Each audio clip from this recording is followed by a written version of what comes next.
Okay, y'all, I know it's dark in here and it's kind of tight, but this is where I store all my jeans, okay? And I just pulled this one. I knew I needed 48, okay? So I have it written on the bag, I have it written on the clothespin, and it's kind of tight because I've got shelving over here on this side of me too. So anyway, I just go over to this box, and this one has 39 through 49, and then there's all the jeans in there with all their clothespins. So I've talked about the clothespin system before, but each bag has a clothespin on it.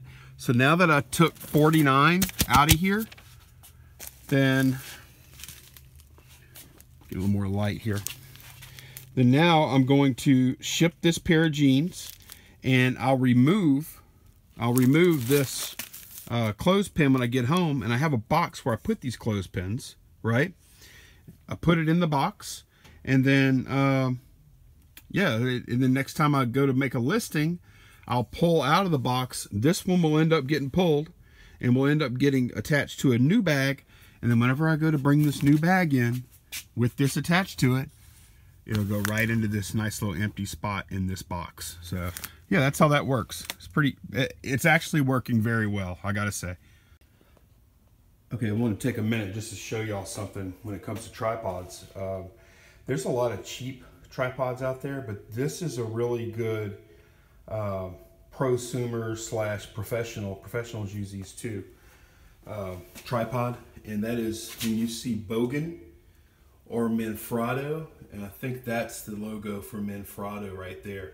That stuff usually does pretty well. I picked this up at an estate sale for $20 and sold it pretty quickly for $90 plus shipping. So that was a nice little flip. And what you want to look for, you see on the tripod leg, see how it has Bogan and then it says 3001?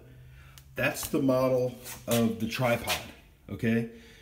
The head on top that actually holds the camera, that's gonna be different, all right? They're not the same thing. So you'll wanna look, if you're looking this stuff up out in the field, see if you wanna potentially buy something or not. Where is it on here? Let's see, there it is, look. That, see where it says Manfrotto 3047, made in Italy? That is the model number for the tripod head. So that's what you want to look up, because this 3047 could be on any tripod.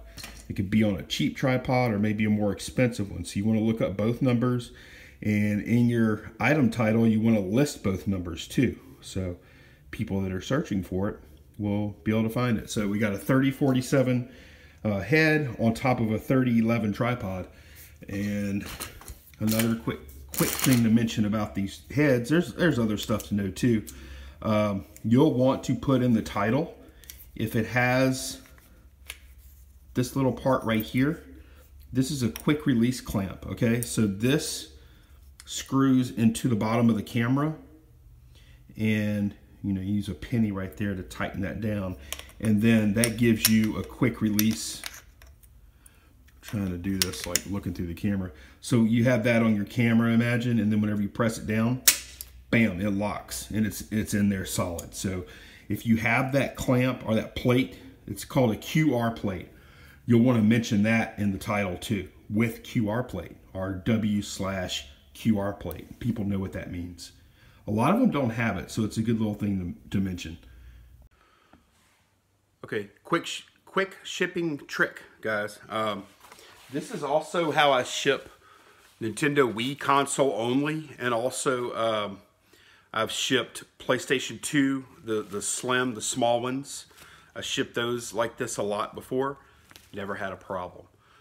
So today I'm shipping, can't really see it, I bubble wrapped it, Marco Polo. It's a dog collar thing that costs, I got $75 plus shipping for this, and I charged them flat rate shipping. So I take one of these, this is a 1096L box. They come like packed flat, and then you just fold it up like this, boom, boom, boom.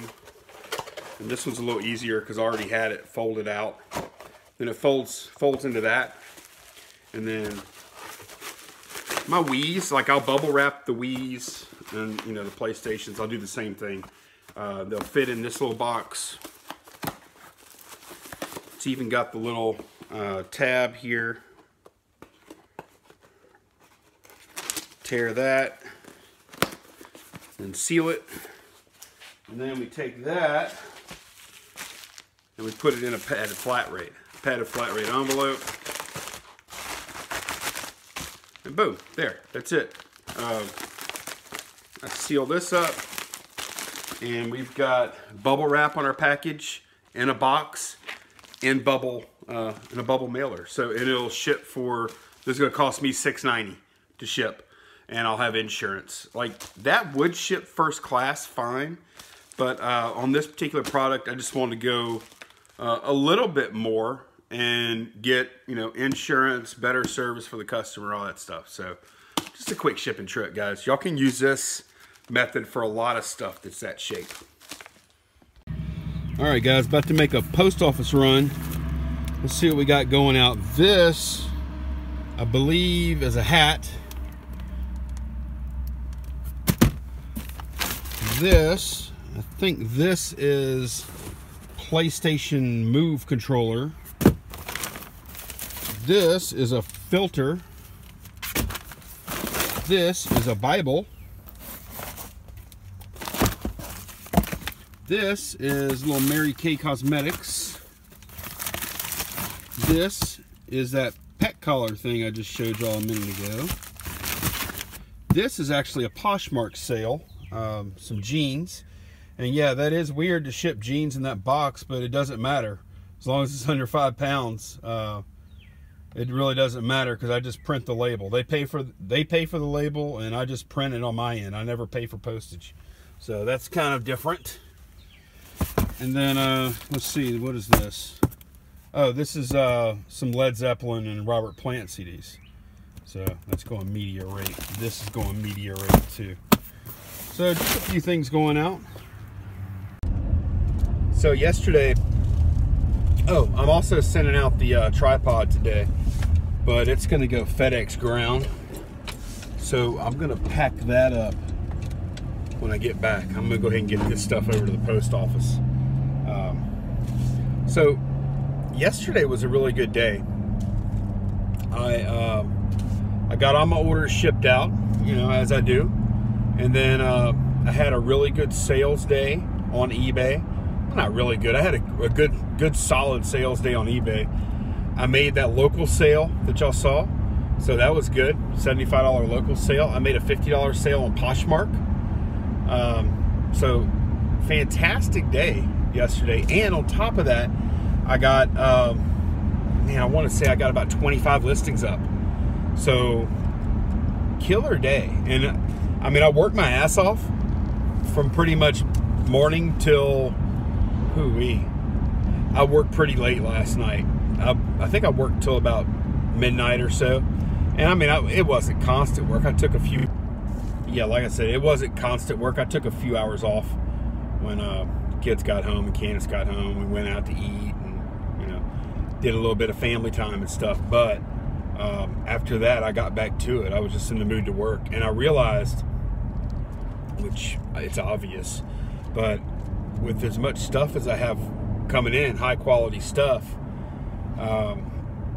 and you know, sales are going pretty well, the only thing that's limiting the amount of sales and money I can make right now is how hard and how long am I willing to work.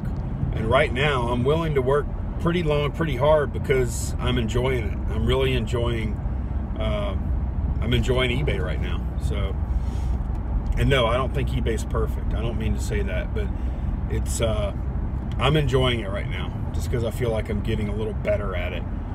You know, it's a process, and you know, it's like anything else. A year from now, I'll look at what I was doing now, and I'll say, "Oh my God, I sucked." At least I hope I do. I hope a year from now, Lonnie thinks year ago Lonnie was horrible, because that would mean I gotten better. You know, because I know I'll look back. Mother's mustache in the comments the other day. Actually, it was on a photo, I think, on Instagram. she said something about a photo I put up there, and she said, look at your photos from a year ago and how far you've come or whatever. And I was like, you know, she's right. She's right, absolutely. And not just about photos, but just in general. And that's the way things are if you're progressing with what you're doing. So you should always be able to look back some period of time and say, man, I was not so good then. As long as you can do that, then you're getting better. That's like a positive thing, you know. And I've always done that with like work, with hobbies, anything like that. If you look back and you ever say, things are about the same, things are a little worse, then, you know, that's a good definition, I think, for success, is when you look back and you're better off. You're doing better now than you were a year ago, or whatever your time frame may be. Just a thought.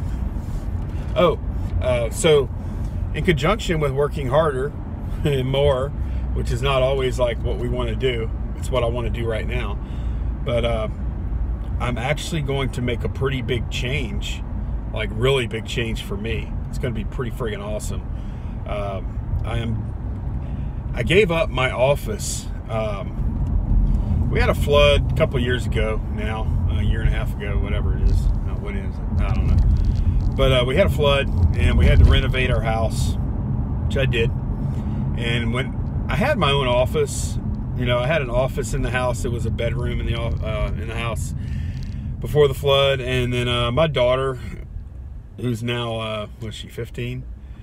She's a sophomore in high school, and she was sharing a bedroom with her sister, her younger sister. So at that point, I was like, well, she needs to have her own bedroom. So I abandoned my office, and since then, I haven't had like a defined workspace. I've been working wherever I can, which has been kind of sucky. So we have a shed. We have like a lean-to shed. When I call it a shed, it's a workshop. It's got walls and everything. It's on the back side of our house. You know, got roof, walls, got electricity. I did all the work there. Got electricity, got you know, lights. There's a window. I have put a window unit in there, so it's going to be air conditioned, and that's going to be my office. It's going to be pretty friggin' awesome. It's going to be 17 by 9. I will do a video on this shortly, so I'm not just describing it to you. It does need some work. I've actually got to clean up the floors. I haven't done anything with this since the flood. This is the only part of the house that I haven't tackled since the flood happened. Haven't even set foot in there till the other day. So that's what I'm going to try and do in the next week or two, is get this ready to go, and that's going to involve. It's got like paneling, like cheap paneling in the walls. I'm gonna have to rip that out, see what it looks like behind there. That's on one wall. The other wall is the back side of the house, so that wall's fine. That's already been rehabbed from the other side, you know. But yeah, got to go in and rip all the paneling out, and rip the insulation out, clean all the studs up, spray some concrobium, like anti-mold fungal stuff on there. It's got to be a little bit of a mess. I'll be wearing masks and stuff like that. I've done this before. Then I got to clean the concrete floor up, put insulation back in, put some type of wallboard back up, probably, maybe, I don't know. I'm not sure if I'm gonna do that or not. And then start moving in. It's a nice space, so 17 foot by 9 foot. I'm only gonna use it for temporary storage of items that are to be listed. And then I'm gonna have a photo area, and I'm gonna have a desk, and I'm gonna have a YouTube studio. So I'll have lighting and stuff set up all the time. It's going to be really, I think it's going to be really good. It's going to be really nice to have a dedicated space. Can't tell y'all how excited I am about it, and looking forward to showing y'all too. I'll show y'all some of the work in progress. All right, we're going to pop into the thrift real quick, but I mean, I'm about to stop. I got so much stuff, and I haven't been like hitting the home runs like I have been, so I almost feel like I need to chill with Goodwill for a little while. All right, spotted this. And look, here's our buck prices. Look, there's a spot here, a spot here, a spot here. Little nick in the cover. It's not like a super expensive Bible anyway. It's got some stains here, so I'm just gonna leave it behind. Okay, so while I was at the checkout, because I was buying one thing, I'll show you in a second. There was this guy that was just standing there gabbing with the cashier, and he said, "Hey, does anybody ever come in here and just buy stuff to sell on eBay?" And I'm standing there waiting in line, and I'm looking at, there's a couple, I spy a couple of video games underneath this plush that was on this display like right by the checkout. So I grab them and I start looking at them, and she says, "Oh yeah, people, they got one guy that comes in here 5 times a day." And they have these apps they scan on their phone, like she knows the drill, right? And while she was saying they have these apps, I was literally scanning the barcode on the back of this game that I picked up. Let's see, I'll show y'all. This is PlayStation 1, Bugs Bunny and Taz Time Busters. I had to pay $3.99, but it's in good shape. It's complete. Disc is pretty nice. And I'll get about 20 bucks for that. So it's worth it. It won't be hard to list. But I thought it was so funny. She was talking about these scanners or barcode scanners or whatever, and I was literally using my phone to scan that barcode. So it's pretty funny. And then I also picked up, the only other thing I picked up, the reason I was in line, is I got them to hold this for me when I first got in there. It's a jewelry bag. We aren't fancy enough here in Louisiana to have jewelry jars, so we just put our shit in a brown paper bag. And I asked her, because I already bought another one, and I guess I'll just go ahead and send these off now to Tanya, because I have like 2 of these bags now, and then I have actually another bag that's not paper bag, it's clear plastic. So I'll go ahead and send them off, and hopefully there's some good shit in there.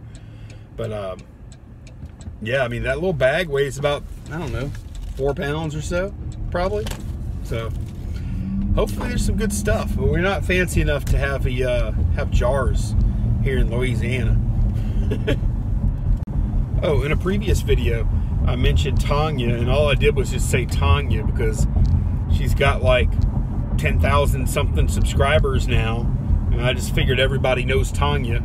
So let me mention who Tanya is. Tanya is also known on YouTube as Thrifty Treasures, and I'll put a link down below in the description. Really good friend and really good YouTuber, and a like very experienced seller of all kinds of stuff, not just jewelry. She sells all kinds of stuff, and she's a lot of fun too. So go check her channel out if you haven't already heard of her. That's Tanya, Thrifty Treasures. Hello Tanya, if you watch this later. All right, popped in, got a haircut real quick, cleaned it up. All right, stopping at Home Depot to grab a few boxes, and like I said, I'm gonna be having a new office space, workspace, and instead of a desk, I'm definitely going to have a bench. I just don't know what kind yet, because I don't really love sitting down, like sitting down in a traditional desk, because I don't stay down for long when I'm working anyway. So I'd rather have a bench, and I'll either work standing up sometimes, or I'll have like a stool to sit on. It sits up kind of high, so it's easy to get in and out, you know, quickly. So that's kind of what I'm planning on. And I saw in Home Depot, there's definitely a candidate there. I really like it. I'll put it right here for a minute, and I think that's pretty cool. Like, it's not huge. Like, that would be a good thing for me to use as just like a work area. You know, I'll have the laptop there, maybe a scale on there, and that's about it, you know, other than like, you know, maybe some paper or something like that. But then I have all that storage down below, which I really like. Not for inventory or anything, but for tools, you know, tools of the trade. And it rolls, and it's not too, believe it or not, guys, that's not too pricey for a decent bench. And I like it. It felt really solid. I like the top. I like the wood top. So don't know. That's a candidate. I'm going to keep my eyes peeled over the next week or two, see if I spot anything else. Like, especially if I could grab something secondhand at a yard sale, that would be ideal. But man, I love that tool bench. Man, that is cool. That is really cool. It's gonna be hard for me not to grab that. With all that storage. What do y'all think? What do y'all think about this idea or this situation? Any suggestions for me to look at? So yesterday I forgot to say goodbye at the end of the video. I just like ended the clip. There was like a final clip, and there was no like wrap up or anything. It was just like clip over and then video over, and I knew it, and I just said screw it, I'll just do it anyway because I didn't feel like doing anything else. So right now, this is my goodbye clip. Kayla called me out on it. I think it was Kayla. She called me out on it. She was right. Yeah, so this is the wrap up of the video. Hope y'all enjoyed. I'll see y'all tomorrow. Should see y'all tomorrow for some garage sale footage. Hope y'all have a great weekend, guys. Bye-bye.